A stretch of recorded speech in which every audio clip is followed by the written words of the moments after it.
एक भी इंच जमीन नहीं देंगे। अरे जमीन की तरफ ही सरकार ने देखा तो इस सरकार को उसी जमीन में गाड़ देंगे। अब हाथ जोड़ के भीख नहीं मांगेगा ब्राह्मण समाज। उसी जमीन पे भगवान परशुराम मंदिर बनेगा।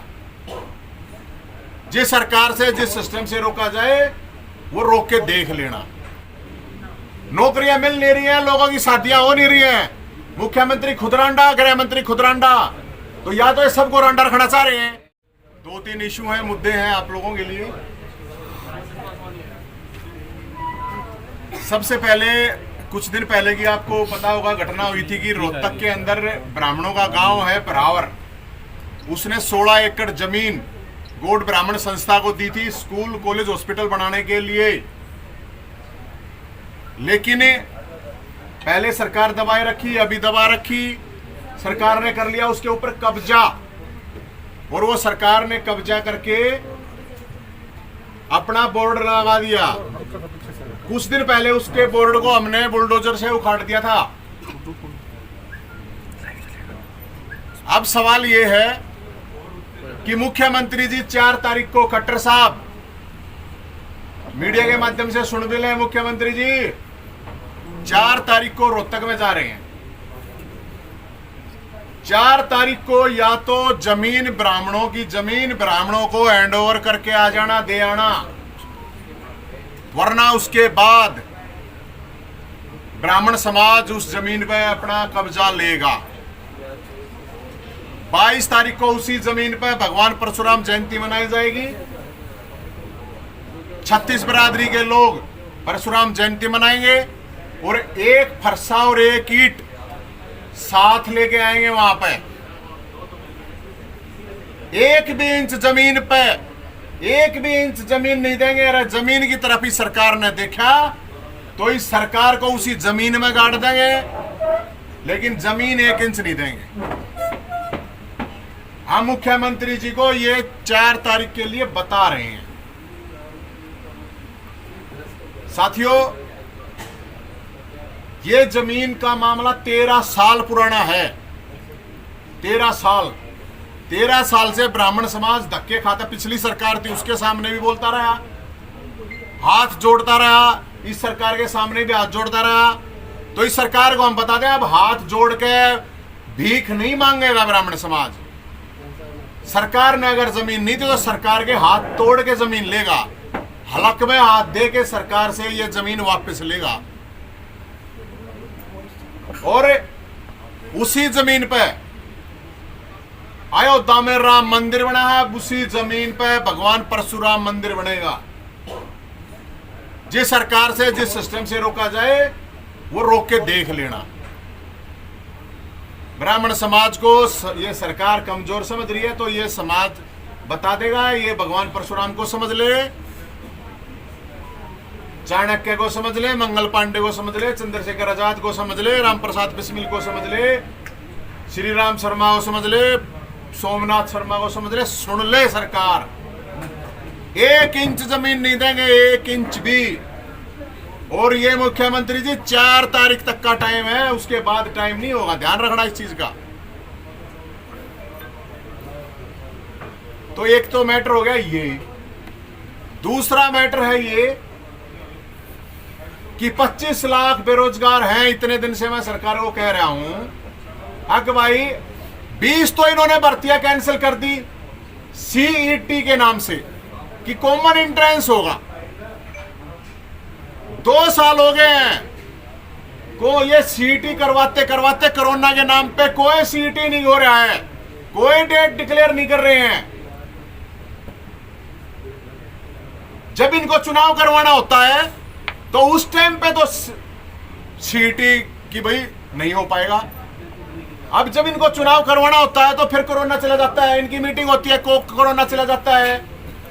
लेकिन जब एग्जाम करवाने की बात आती है तो फिर कोरोना आ जाता है एकदम।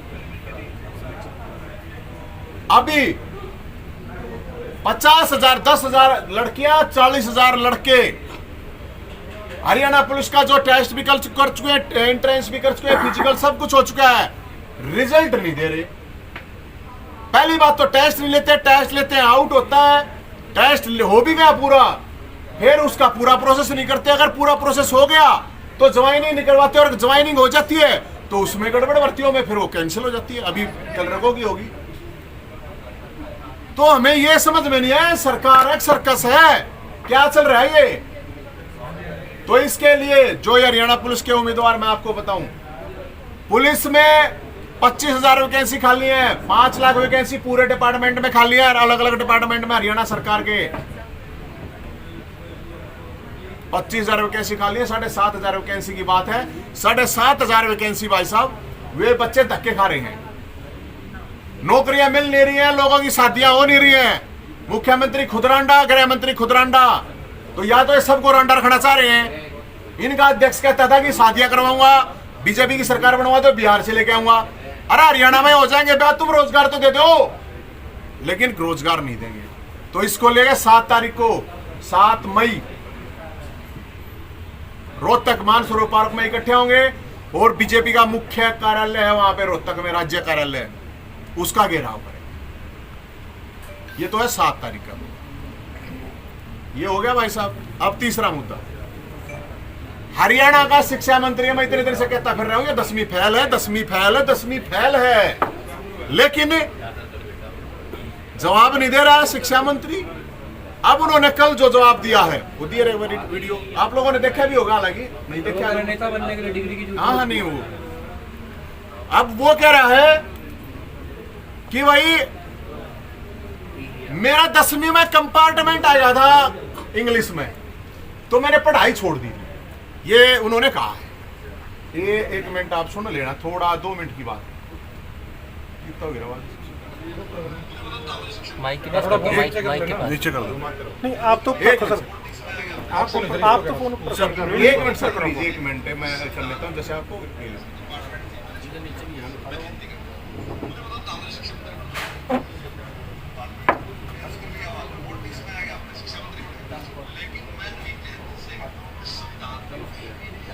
इधर भी दिखाना जी। थोड़ा सा पीछे कर लो यार, थोड़ा पीछे।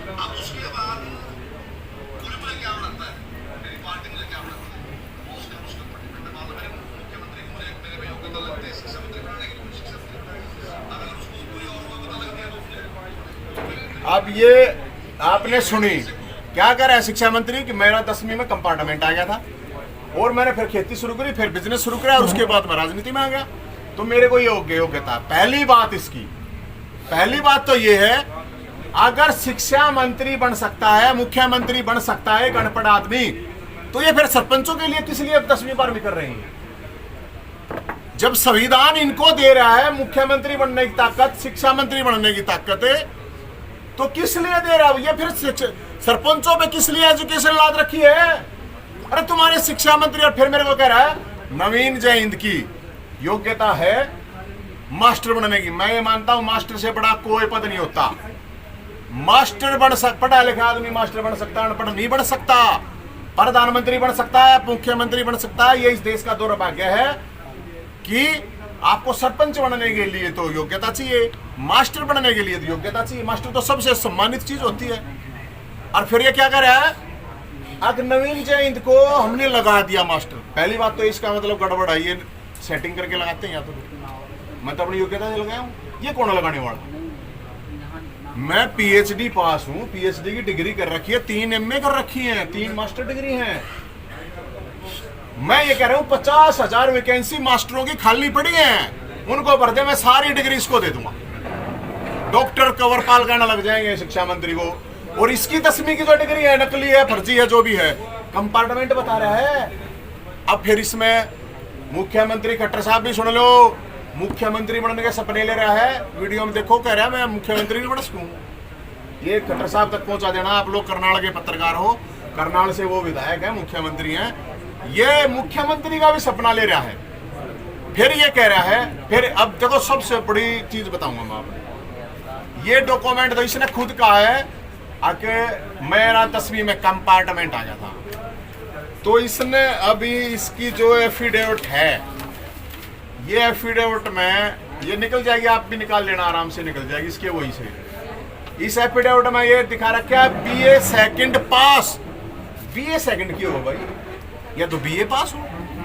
बीए सेकंड सुनिए आप लोगों ने, बीए सेकंड पास और अपने मुंह से ये कह रहा है मेरा 10वीं में कंपार्टमेंट आ गया था। तो मन ने तो या तो भाई दिमाग चल गया शिक्षा मंत्री का, अगर डॉक्यूमेंट में कुछ दे रहा है और खुद से पत्रकार पूछ रहा है तो ये बता रहा है कि भाई मैंने 10वीं में कंपार्टमेंट आ गया था, अंग्रेजी में मैंने छोड़ दी थी, मेरे को तो जनता ने जता दिया। ठीक है भाई, जनता ने जता दिया, अच्छी बात है, लेकिन फिर ये क्यों कर रखी है?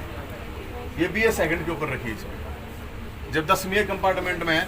तो मैं ये कहना चाहता हूँ, इस शिक्षा मंत्री की डॉक्यूमेंट ये ट्वीट पे डालें अभी, ताकि ये देखो मेरी डिग्री चाहिए 8वीं फेल हो, चाहिए पीएचडी हो, कुछ भी हो, ये सारे डॉक्यूमेंट इसको डालने चाहिए। और ये कह रहा है मुख्यमंत्री ने बनाया मेरे को, तो मुख्यमंत्री जी सरपंच बनने के लिए तो 12वीं बीए ये लगेंगे।